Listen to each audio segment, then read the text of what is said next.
Hey guys, this is JT Neal from Bless This Mess. I'm here with Elias, and you're listening to the Man Cave Chronicles. Welcome to another episode of the Man Cave Chronicles. Welcome to the party, pal! You're my boy, Blue! Yo, Adrian! A podcast with interviews of amazing guests from the world of pop culture. Oh, yeah! TV. Nice! Movies. Oh, I love the movies! Comedy and more. From deep inside the Man Cave, your host, Elias. JT, welcome to the cave. Thank you so much for having me in the cave. How are you, man? What's new with you? Not much. We're about to close out the season of Bless This Mess, season 2. We have like a week and a half left, and then we're done until hopefully we hear about season 3. Yeah. So you're like, yeah, you've been busy the last few years. You've done a few Netflix movies, and now you're, of course, on Bless This Mess, and I want to talk about that also, but I want the listeners to get to know you a little bit better. Where are you originally from? I grew up in like a really small town about an hour north of Dallas. It's called Pilot Point, Texas, which is probably exactly what you're imagining. It's like a Friday Night Lights football town where high school football is kind of king, you know what I mean, which is not really conducive for somebody like me who wasn't necessarily the best at football. You know what I mean? But it was a great place to grow up. You know, I was able to go out and ride my bike around town with my friends, and I could stay out as long as I wanted, as long as, you know, I was home before dark. It was that kind of town. Yeah. Wow. What's the difference between that kind of a life and now, you know, living out in L.A.? Well, it's so completely different. Like here, there's so much to do and there's so much happening, and, you know, I got work here, and, you know, Los Angeles is kind of a place where you can be constantly stimulated by something. You know, there's entertainment everywhere you look. Whereas like there, you kind of had to find your own entertainment. Yeah. You know, and I think that's probably where my love for movies and music came in, because, you know, when my parents were home, they would, we would just watch movies all the time and TV shows together. And that was my entertainment there. So I think that might be where I first fell in love with this craft. But, yeah, it's a lot slower. You know, nobody's in a big rush, like in Los Angeles. It's kind of nice to get back every now and then. Yeah. So now you mentioned like you're watching TV shows and movies. What were some of those TV shows and movies that you enjoyed watching that pushed you towards the acting world? Well, we used to watch, like my dad would watch everything. He's such a cinephile. And so he would be watching, you know, Braveheart and, you know, The Green Mile, these big epic movies that when I was younger, I wasn't watching. You know, growing up, I was watching things like the Apple Dumpling Gang and, you know, the Beverly Hillbillies on TV and stuff like that, stuff that my parents enjoyed as well. Yeah. I grew up with a lot of Nickelodeon and Disney as well. So that was kind of the stuff that I enjoyed. And as I got a little bit older, I started watching these movies with my dad, these big epic dramas. And it's interesting now, I think that I feel like I have more of a love for comedy than for drama. And I feel like I feel more comfortable in comedy. Yeah. But that was what we watched was, these big, crazy Spielberg style dramas. Mm. So growing up, like, how old were you when you knew, okay, this is what I want to go do? Well, it was, I from when I was really young, because of my parents, I had this concept of what acting was. You know, we'd watch movies and I'd watch The Princess Bride. That was my favorite movie. And I'd see the fencing sequences and the sword fights. And I was just like, Mom, Dad, how do I do this? Like, this is the coolest thing I've ever seen in my life. And they're like, oh, they're actors, you know, like they choreograph these things out. And which is funny because my parents had never acted before. But, you know, obviously they knew what it was. So from the time I was like 4 years old, I was like, man, that seems really cool. That seems like the kind of job that I want. Yeah. And I didn't do anything with it until like 7th grade, where I was a pretty disruptive kid in class. So my English teacher gave me an ultimatum. I could either go to the principal's office again for disrupting the class, or I could give myself a creative outlet and go audition for the play, the school play that was holding auditions that same day. So I did the auditions, obviously, and I fell in love with it. I was like, man, this is exactly what I used to watch when I was a kid. I get to finally do this. Yeah. So it was like a revelation moment. So after you did all that, when you turned 18, did you start taking more acting classes? What was the next step? Yeah, as soon as I left my middle school, and I started going to high school in Dallas at a place called Booker T. Washington. It was a performing arts high school, performing and visual arts. Okay. And they, like I said before, Dallas was an hour away, so I was making a 2-hour minimum commute every single day without traffic to go to this school. Because in Pilot Point, there wasn't a theater program for me. There wasn't any kind of class or anything. So if I wanted to be serious about it, I had to go to Dallas. So I went to high school at this performing arts school. So all through my high school for 4 years, I was taking acting classes. So like basically instead of having a football team or basketball team, we would have like a dance class, or we would have a comedy class or a beginning acting class. So it was the best training I could have ever asked for. It was like a college level training, with this great education that I just didn't have access to anywhere else. So I was taking classes and everything from the time I was like 12, 13 is when I first started really diving into it and saying like, okay, this is what I'm going to do. I'm going to get really serious about this and try to be the best that I can. And then my mom found other classes in Dallas and around the Dallas area, like Catherine Sullivan in Louisville. She has a great acting for film class or acting for film school rather. And that was where I first started acting for film. It was because before that it was all theater. And so I was able to kind of see the difference in the mediums and realize, okay, I like film acting a little bit more right now, I think. And so I started focusing on that, and then moved to LA, and then the rest is kind of history. So in the acting world, were there any influences that you looked up to while you were taking classes and studying and researching? Yeah, I would watch everything that I could. Like if I was in a class and a teacher suggested a movie or something, I'd go watch it that night. Yeah.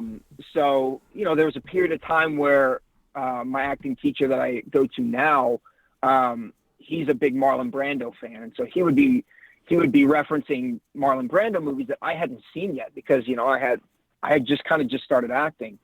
And, so I went back and watched The Men, and then I watched On the Waterfront and, Streetcar Named Desire and just saw what a master looks like, for drama.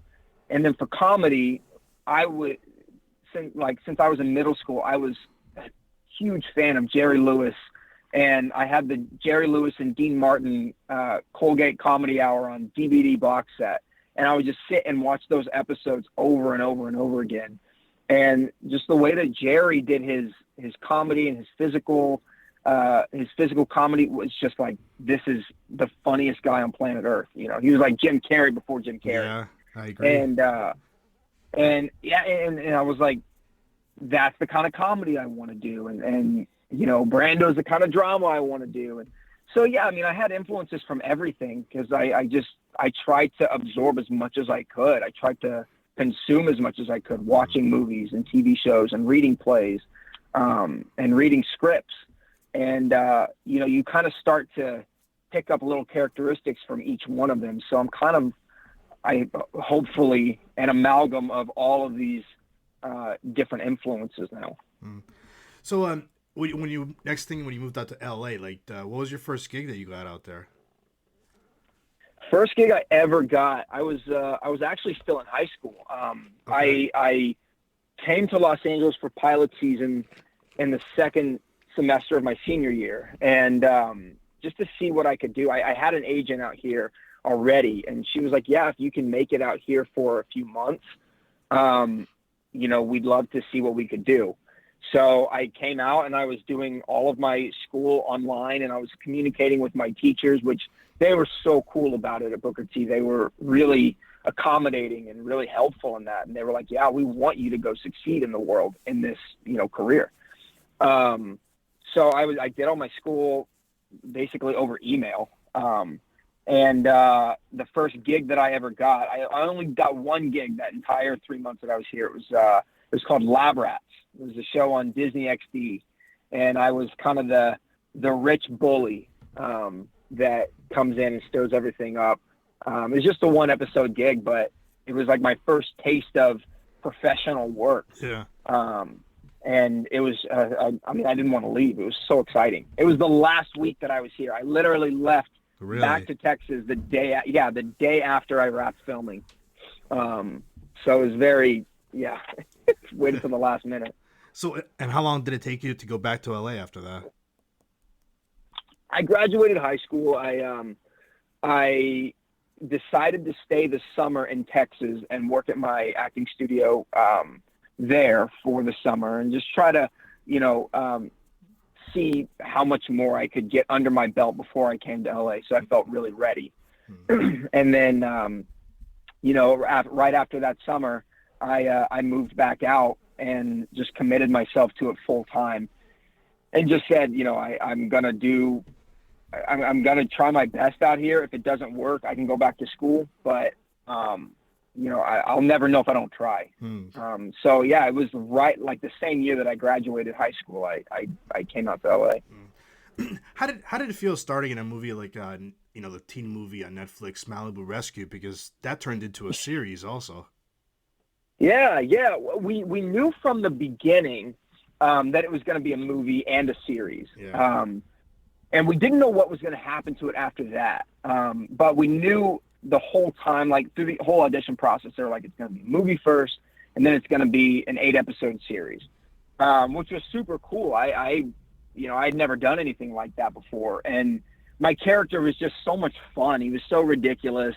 And I was trying to, do the whole like Sean Penn Spicoli thing from Fast Times. And I was like, that's the kind of vibe that I wanted. But, what would that look like if you were a bully? And the guys that created it, Jed Elenoff and Scott Thomas, I had actually worked with on another show of theirs called Best Friends Whenever a few years before that. So when this came up and I saw that they had written it and it was for Netflix, I was like, oh my God, this is so exciting. I get to work with these guys again because I loved working with them. And I came in and they just made it so easy for me, and they were so helpful and kind and really kind of let me go wild on it, and nothing was really off limits for that character, which was a lot of fun. Yeah. And I think they're doing they did like 2 seasons of Malibu Rescue, if I'm correct. We did a second movie. Yeah. We just shot a second movie at the end of last year. So I think that'll be out in the next couple of months. I think it's coming out this year. The Netflix family is crazy. Like until I did Sierra Burgess is a Loser, I had never done anything Netflix. But once I was a part of like that and seeing how quickly they move and, and just the fan base, like as soon as it hit Netflix, I got all these new followers and people are hitting me up on Twitter and Instagram asking about the movie and then the series. And it was like, overnight it became this sensation with these younger kids. And that was so cool to see. Like I'd never seen that before, even being on television shows, it was nothing like being on Netflix. It's another world. What do you enjoy more doing? Like, would you rather stay in the Netflix, like in the streaming world platform work, or network like ABC? I think at this, like, I love network comedy, Everybody at ABC and 20th Century Fox is like, they're so sweet. Like they sent me a birthday present. It's like, they're a big family. And, Netflix was kind of the same way. And at this stage in the game where we are now, it feels like, people are looking down upon Netflix now. Whereas like before it was like, oh, if you had a movie that went straight to Netflix, yeah, I agree. It meant it wasn't good. Right. You know, it was like straight to DVD or something like that. But now it's a giant mogul, and people are dying to get on Netflix because of things like Stranger Things and To All the Boys I Loved Before. And, you know, it's like, there's no shame in doing any of it now. Like, there's good stuff on every single platform. So, I mean, I just want to work, and I want to work in good projects. And I think, you know, network TV has a lot of that to offer, and streaming services have a lot of that to offer. And it's a great time to be an actor because there's just so much opportunity for everybody. A lot of content out there. Yeah, definitely. Constant content. Yeah. So now you star on Bless This Mess. So let's tell the listeners real quick what the show's about.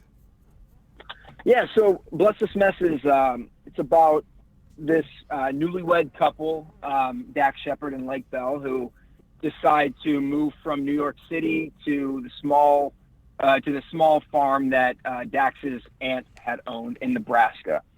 So they pack up everything, and they, you know, it's like classic fish out of water story, and they realize that the simple life is much more difficult than they were led to believe originally. And you know, I play the son of the neighbors, who are the Bowmans, and yeah, there's this really fun competition between Mike and Rio and my parents, and you kind of see over time that Mike and Rio become assimilated to this town.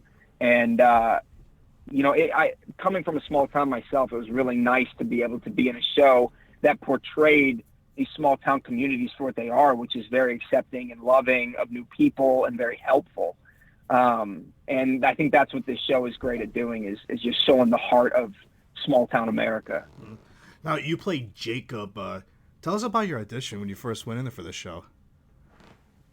Yeah, my audition, I was probably the most nervous I've ever been for an audition, because I was such a big fan of Liz Meriwether because of New Girl before I auditioned for it. So yeah. It was my favorite show. When it was on, I watched it every single week, and very few shows in recent years have I watched every single week, you know. I loved it. So when this came up, I was like, oh my God, I've always wanted to work with Liz Meriwether on one of her shows in any capacity, even if it's a one episode, one line kind of thing. I was like, I just think she's got so much to offer. And I was crazy nervous. The original casting breakdown for it, I didn't feel like I fit physically. He was supposed to be much more like ripped and you know, he was like the hunky farm boy that worked in the town store, and then it kind of changed over time. But I went in and I read with Seth Yanklowitz, the casting director, and I guess he liked what I brought into it, the kind of innocence and the childlike sensibility that Jacob has now on the show. Yeah. That's kind of what I took into the audition process. And then I had my callback with Lake, and she's fantastic. She's such an incredible improviser, an incredible comedic actor. And so she was, when I did my audition with her, it was like, okay, let's play. Let's, you know, don't worry about the lines so much. Let's just kind of like talk to each other and come up with something. And I tested after that. It was me and I think two other guys, as far as I know. And I had my test, and I was in the room with Lake and Seth and Liz Meriwether for the first time, and Jake Kasdan, who is an executive producer, who I didn't know that I was a huge fan of his. I was in the room, and I made a reference to an episode of Freaks and Geeks, and everybody in the room started laughing, and I was like, what's so funny? And Jake just goes, so nonchalant. He was like, I directed that episode. I was like, oh my God, because I didn't realize that he had directed that. I mean, I wasn't saying anything bad about it. It was all really positive stuff. It's one of my favorite shows. But it was just funny because I made this reference to Freaks and Geeks, and it just so happened to be one of the episodes that he directed on the show. And I was so embarrassed that I didn't know that, but he was so kind and generous about it. And from there, it was like, okay, there's nothing that I can do worse than that. So let's just go. And and then I booked it like a week after that test. It's crazy exciting. I started crying in a CVS. Oh, jeez. Hey, but you wanted it really bad, so it's awesome. Yeah. You worked for it. How would you describe Jacob? Like I said earlier, Jacob's kind of like he's kind of like a big golden retriever. Yeah. You know, he wants to please everybody, and he wants to be helpful in any way that he can, and he's just got this childlike innocence about him, uncorrupted by the evils of the world. And it's really fun to play because I feel like we lose that as people so early in life because of, the news or, whatever it is, just the craziness of the world as it exists. And Jacob doesn't have any of that. He's just happy, and it's a lot of fun to play. He's just such a sweet kid. And genuinely just, if he does something wrong, it's like he doesn't realize that he did something wrong. And he just doesn't want to disappoint anybody. And that's really fun. Yeah. Did you, so after you got the role and you started preparing for the role, like, did you feel like you were comfortable because like you grew up in a small area in Dallas, like you had an idea how you wanted to play this character? Yeah, I knew the town that they were creating. I knew the community that they were creating. Yeah. So I felt very comfortable with that. And, I grew up going to our family's ranch in South Texas, where my mom grew up. And, my grandfather's a cowboy. Both my grandfathers were cowboys. So it's like, I knew this world and I knew these people. And so I felt very comfortable in that. What was so scary for me was being on that side of the table now, as being a series regular. It was my first series regular job. And I had never had, that kind of access where, the creators of the show are asking me my input on things. And they're like, hey, let's get your opinion on, this character or this line or whatever. And I was so nervous. I was like, no, you guys know better than me. I was like, what do I know? I'm just I'm a nobody kid. So there was a lot of nerves of like, I don't want to screw this up. But, very quickly, during the first season, it became a family. And, with Pam Grier and with Ed Begley Jr. and with Dax and Lake and Lennon and David, it's like everybody wants everybody to succeed. And everybody's just so kind and loving on the show. It makes it so easy. So it put all of that, all that nervousness to rest. Mm. So speaking of the cast, how is it working with the cast and what's the vibe on the set? It's like I was saying, it's the best ever. Everybody's so happy and laughing all the time. That's awesome. We're working with the funniest people in television, and these total legends of film and TV. And freaking Pam Grier's on it. It's like, it's crazy. And you'd think that it would be this, like this level of, oh man, that's Pam Grier, but it's not. She's just so down to earth and just a real person. And, we talk about her horses and we talk about her ranch in Colorado, and she just feels like family now. And the cast is amazing. It's the most fun I've ever had on a show. Yeah. Because in between takes, we're just trying to make each other laugh, and that's my favorite thing to do. So yeah, the vibe is amazing. Yeah. Now they've been in the entertainment industry for a long time. Have they given you any advice or anything while you're working?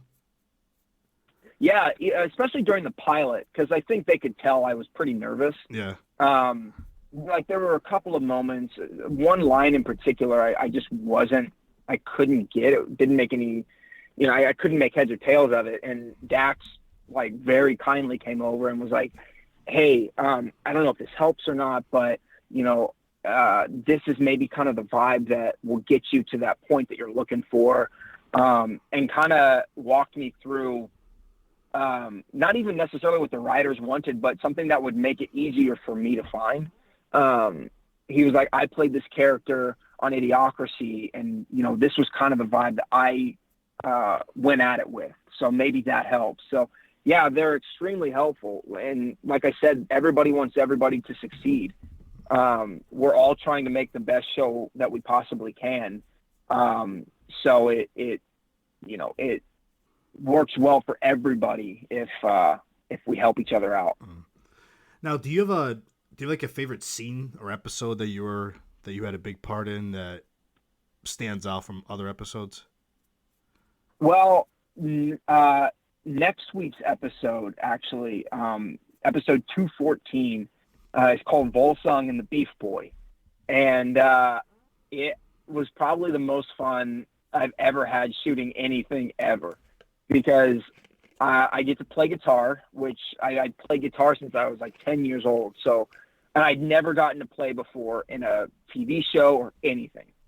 So that was very exciting for me. It was a first for me.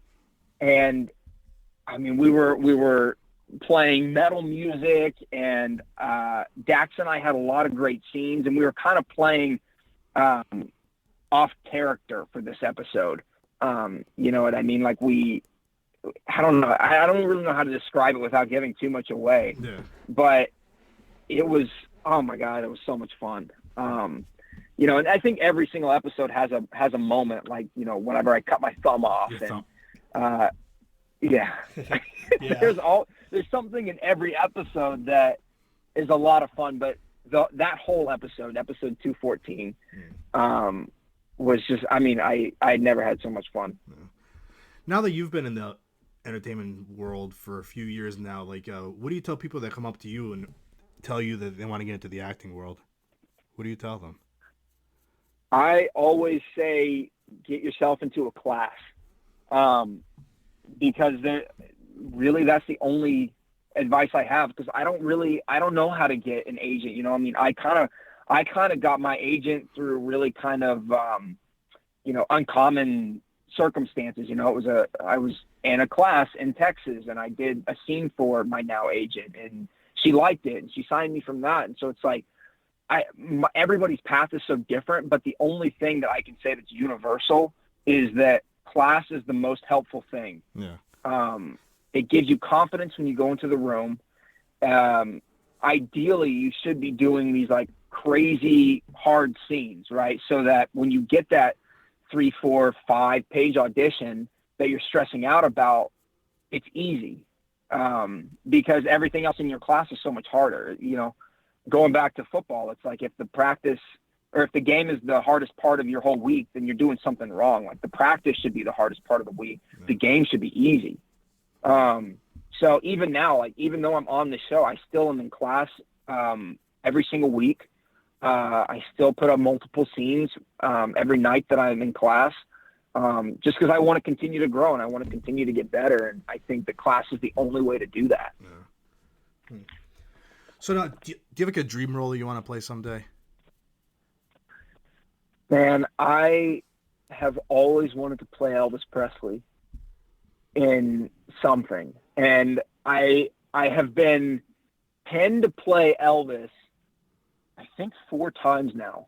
There have been 4 projects that I've come down to, like me and 2 other guys. And, something always happens and I don't get it. And I'm just like, one day I'm going to age out of it soon. I'm going to have to start playing Fat Elvis.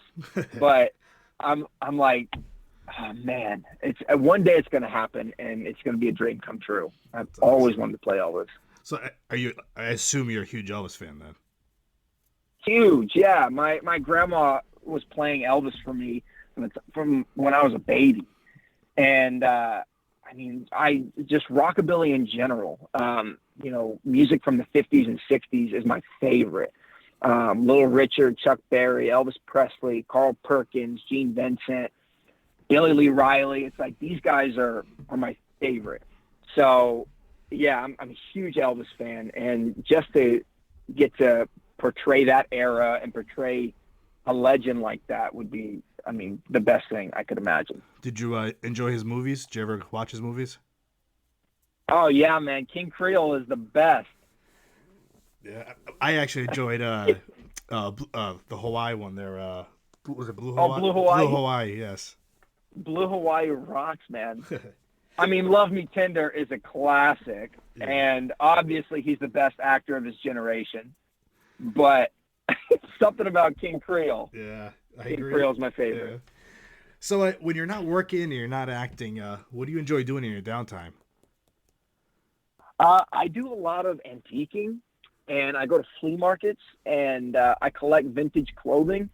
Primarily, that's my main thing. I also do like porcelain signs, but I send all that to my parents. They have a really cool barn in Texas, and it's all decorated with these cool porcelain signs that I found.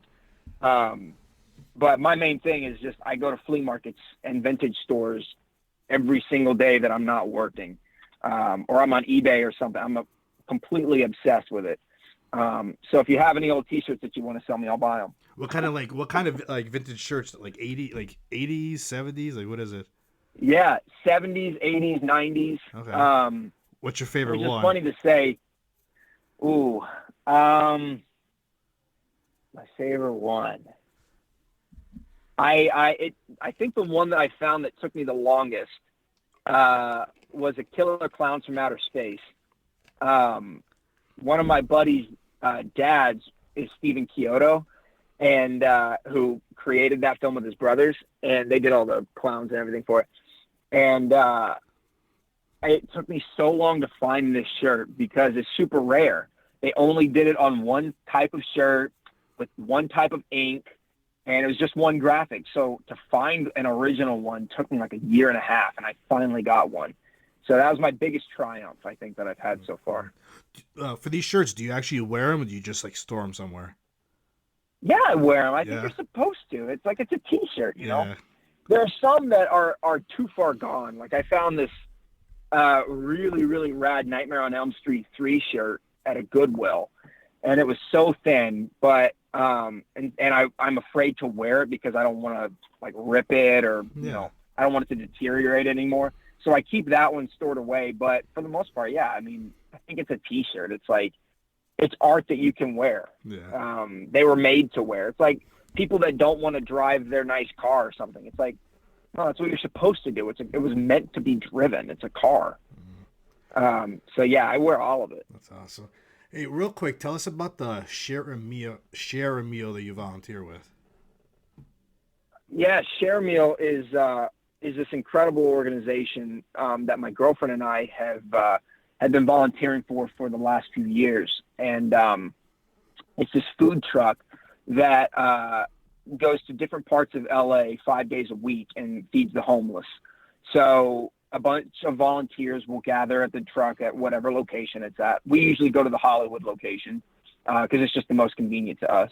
Yeah. And they get on the truck and they roll these vegan burritos. So it's like rice and some beans, and it's all like handmade.